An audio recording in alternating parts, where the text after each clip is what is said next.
and welcome back to Daily Dhamma, a letter to our children. Today is Friday, October 17th, and our theme, I believe, is going to be addressing the cause rather than the symptoms. On Fridays, we try to look at making amends, repairing relationships, and restoring our practice. And we want to have a couple of reminders. First of all, please check the description boxes. They have information about meditation and Buddhism and other things that we're not going to take time up out of the meditation for. But there's information there, and the previous meditation days as well. Also, number two, you can always go back and check what's happening with what happened in any given meditation session by looking at the transcript. It might take a couple of hours. It might take even a day before they upload all of that and convert it. And they don't do a very good job on foreign languages, but it'll give you some information. And next to the last thing I want to talk about is the reason we do this is independent practice. We want people who participate to pick up enough information, enough skill at meditation that you can do it on your own, in your own home, on your own bat. And the last thing I'll do is introduce, over my right shoulder is a new to you teaching Buddha. And he is sitting there with a Vitaka mudra. His hand is like this, and almost the same gesture is in his lap. And you can't see him very well in this, but if you look at the other thing, you will see the picture that we're putting with this, you'll see that. And so with that, let's begin.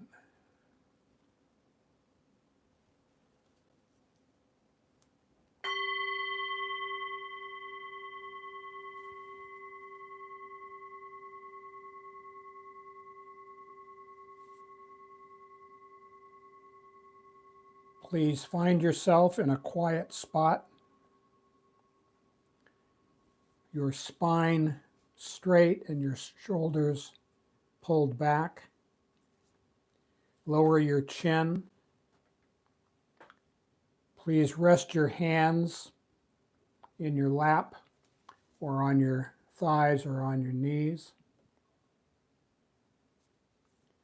Close your eyes gently. Close your mouth. And imagine a ball of white light, an inch, maybe 3 centimeters, beneath your nostrils. Inhale through your nose. Watch it go down past your heart to your stomach and back out the same way. Inhale through your nose. Watch it go down past your heart to your stomach and back out the same way. Just take smooth, natural breaths. Don't worry about going slowly or quickly, deeply, or having shallow breaths. Just focus on the light and watch it as the light goes in your nostrils, down past your heart to your stomach, and back out the same way. As a reminder, the first third, maybe half of our practice is called samatha, and the purpose of samatha is to calm down, to get in the flow, focusing as you breathe in through your nose. Watch the light go down past your heart to your stomach and back out the same way.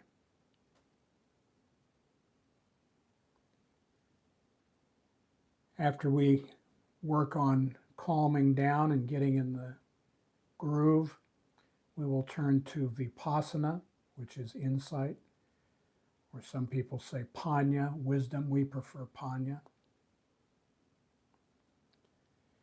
And we start as usual on Friday, because Friday is about restoring our practice and making amends. We start with the Dhammapada, verses 3 through 6. Verse 3. He was angry with me. He attacked me. He robbed me. Those who dwell on such thoughts will never be free from hatred. 4.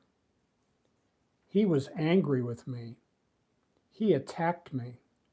He robbed me. Those who do not dwell on such thoughts will surely become free from hatred. For hatred can never put an end to hatred. Love alone can. This is an unalterable law. 6.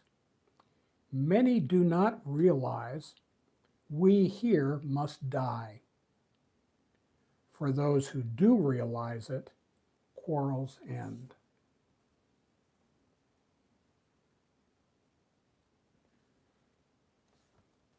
So our thoughts, the things that we focus on, that we obsess about, the places we dwell in our mind and our heart, these things shape our preoccupations, our moods, our delusions.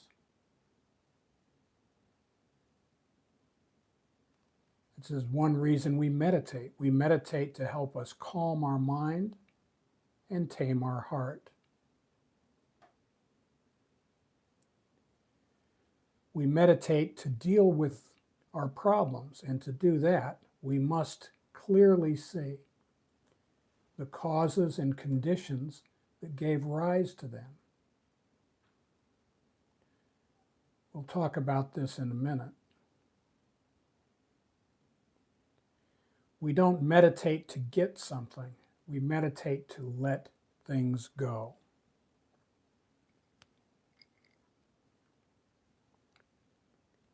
If you let go a little, you get a little serenity.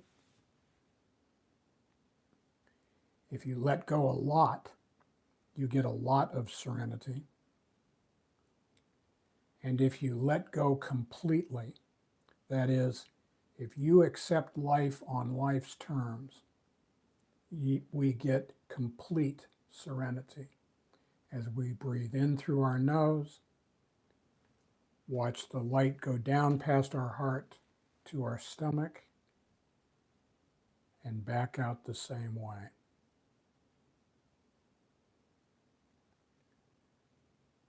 We need to talk a little bit about the human condition.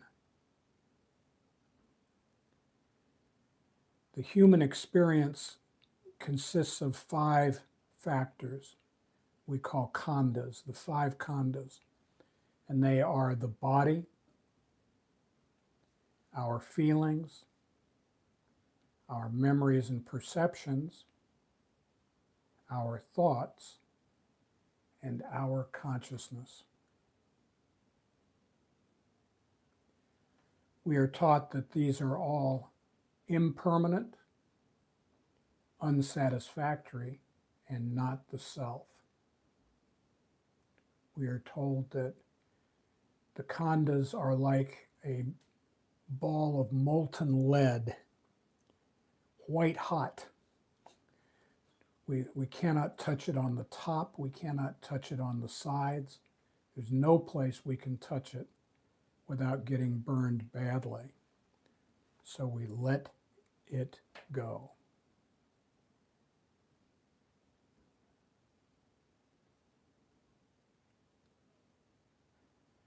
I want you to do a thought experiment with me. I want you to rise up inside your mind's eye and look down on your skull and observe your mind. This is your monkey mind. And on the right is your mind, and the moods are shifting from angry to sad to bored to aroused to all kinds of different things. And it changes very quickly. It's very fickle. And on the left, we have our thoughts. And our thoughts are like self-licking ice cream cones. They just are busy doing things to give them something to do. So when they come in the morning, they can get busy, and they're just running around trying to suck up to the mood of the minute, of the second in the mind. And if you are angry, they join in on that. Oh yeah, that Betty, man, I sure don't want to see her again, that's for sure. Or whatever the mood of the minute might be. And these two are impermanent, unsatisfactory, and not the self. We must let them go.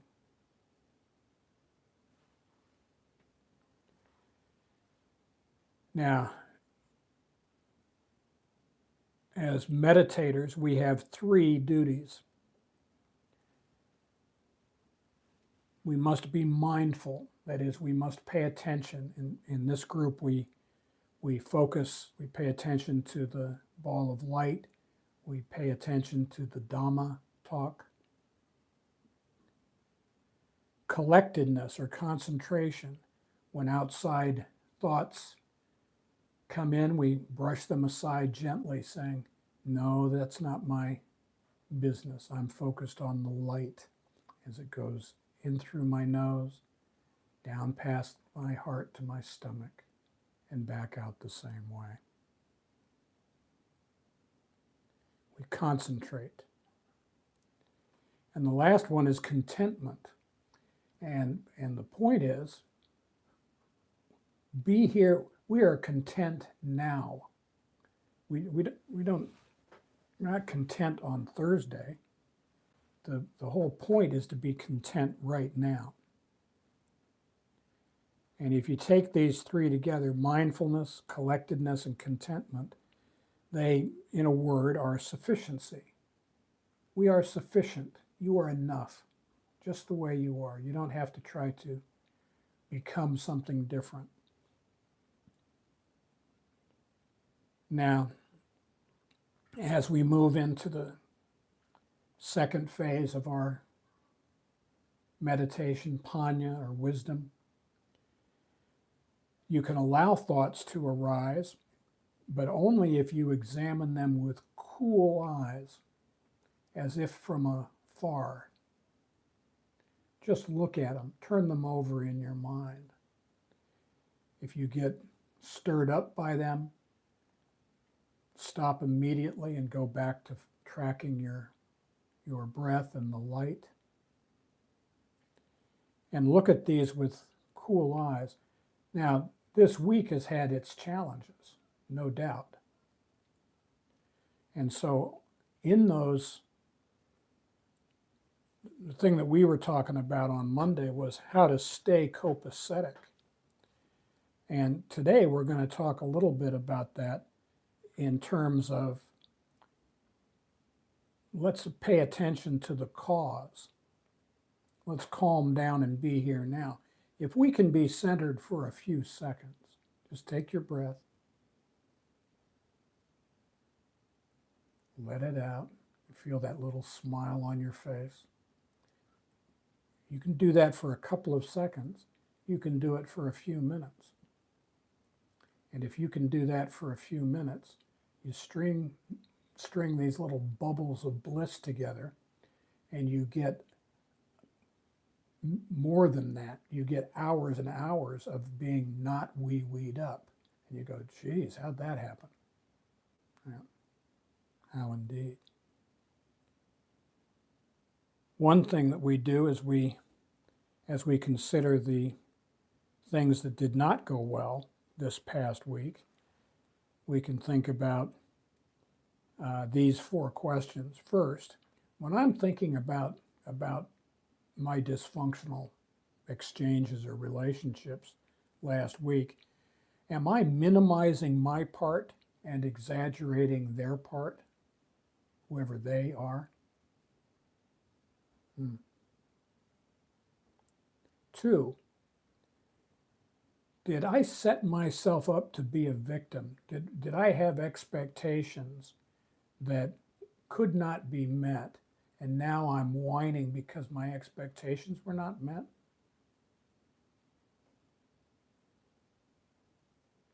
3, speaking of expectations, was I expecting someone to be something different than what they are? What did I think was going to happen? And 4, was I expecting perfection in this life?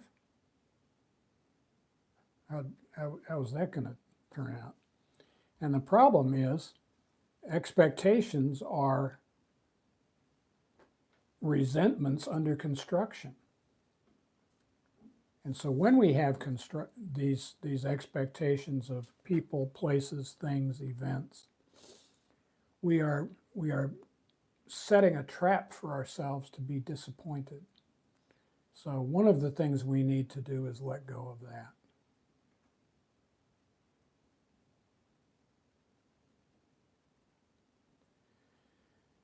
One of the bases of Buddhism is the law of dependent origination, which sounds complicated, but it's not. We live in a world of consequences. We do something and something happens as a result, cause and effect. And we need to learn how to deal with that. Kusala, or skillful action, requires practice. And it's not obvious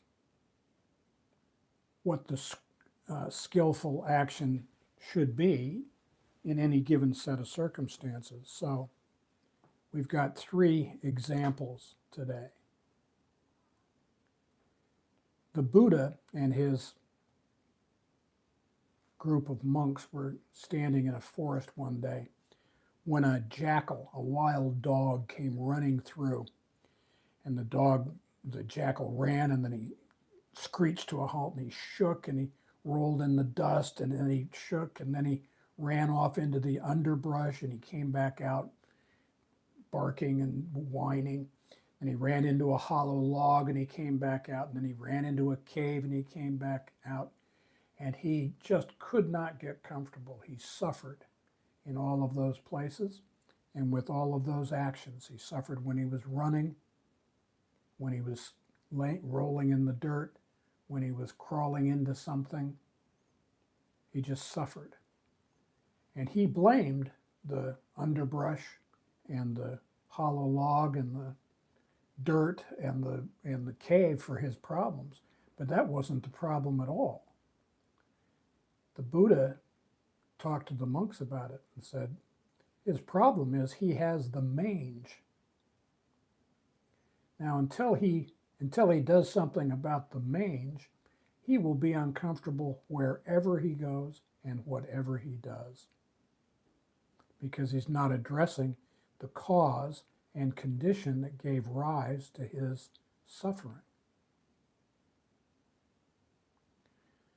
We are the same way. We think our problem is that somebody's not giving us what we want, but that's not our problem. Our problem is that we are gluttonous, we are envious, we are lustful, we are greedy, we have tanha, hunger. The problem isn't that there are things that we want. The problem is that we want them. Do we need those?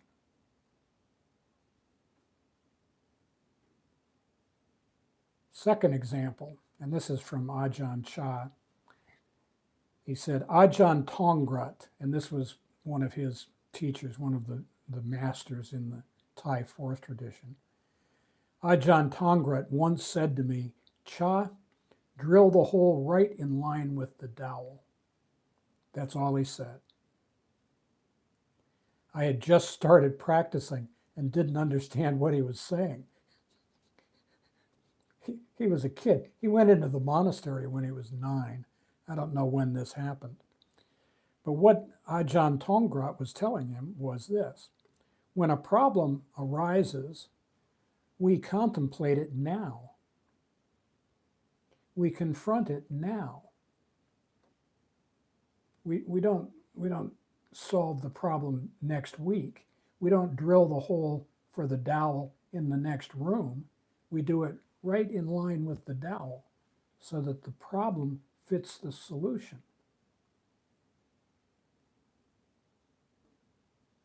When we're angry, we deal with our anger now. When we have a problem, we look at it now.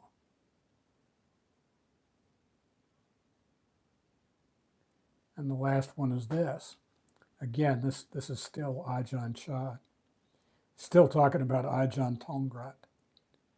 I had just started practicing and didn't understand what he was saying. If it comes in low, jump over its head. That's what he said. If it comes in high, slip under it. And I can see Ajahn Chah as a young teenager walking around going, "Good grief, what's he on about?" And he contemplated it. And here's what he came up with. Our preoccupations and moods come in high and come in low. Sometimes we feel low. Sometimes we feel high. But rather than be at the mercy of our emotions, what we could do is examine our moods and preoccupations. Look at them. That's why we meditate. Look at them. See them for what they are, and then let them go. Moods arise and then they disband. They disband and then they arise. And if we're going to be jerked around by every change in our mood, we're going to spend an awful lot. We'll be like a yo-yo, just up and down without anything to say about it. So one of the things we can do when we study our mind is to look at what is really going on in these things that we observe. And this reminds me of the Dhammapada 253, which reads like this: if one focuses on others' faults and constantly takes offense, one's own toxins flourish, and one is far from their destruction. So, just like the Dhammapada that we opened with, again, our thoughts, our self-licking ice cream cones, whip us into a frenzy about stuff. And so when we are resentful of the people that we had clashes with last week, we are building a case for our own anger. Well, whose fault is that? So when we are looking at last week and we're going over that stuff, we observe our mind, and we might look at it and say to ourselves, wow, this is the mind thinking of an outcome that makes me look good, bad, ridiculous. Let that go. Don't think about outcomes. Outcomes belong to good, orderly direction and grace over drama. The outcomes are not that's not our business. Our business is is to row the boat. We row and we row and we row. And good orderly direction or grace over drama will guide us to whatever port she thinks is best. We might be looking at our mind and say, golly, the mind is inciting me to find fault in my family, workplace, community, nation. Let that stuff go. It's none of our business. The mind is telling me I can't meditate. No, the mind is telling us you won't meditate. We can meditate if we want to. But if we don't want to, nobody can make us.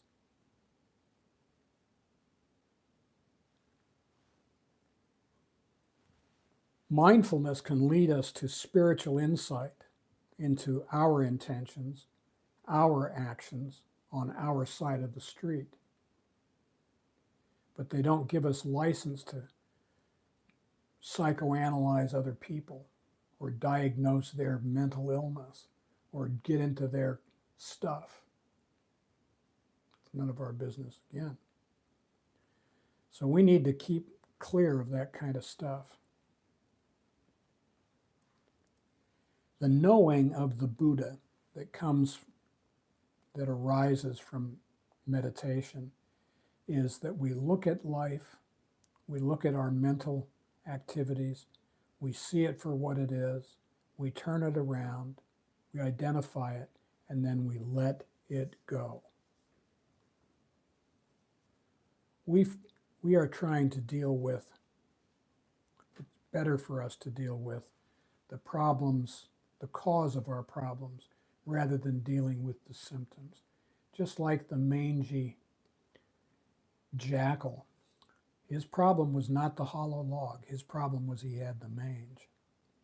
And once he gets that done, he can go to any hollow log he wants. And it's the same for us. When we look at it, let's start with looking in a mirror and seeing how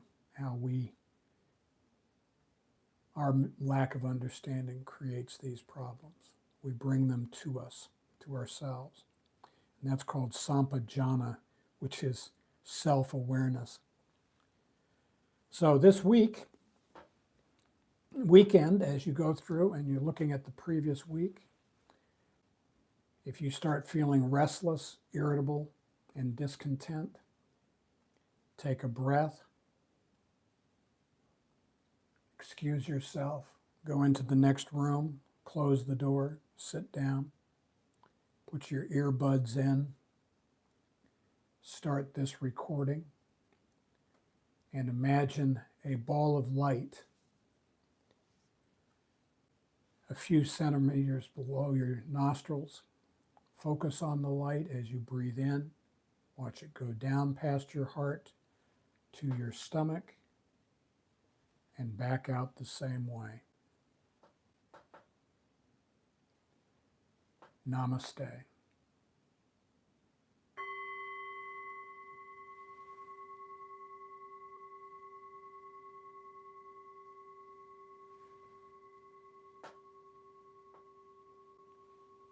Okay.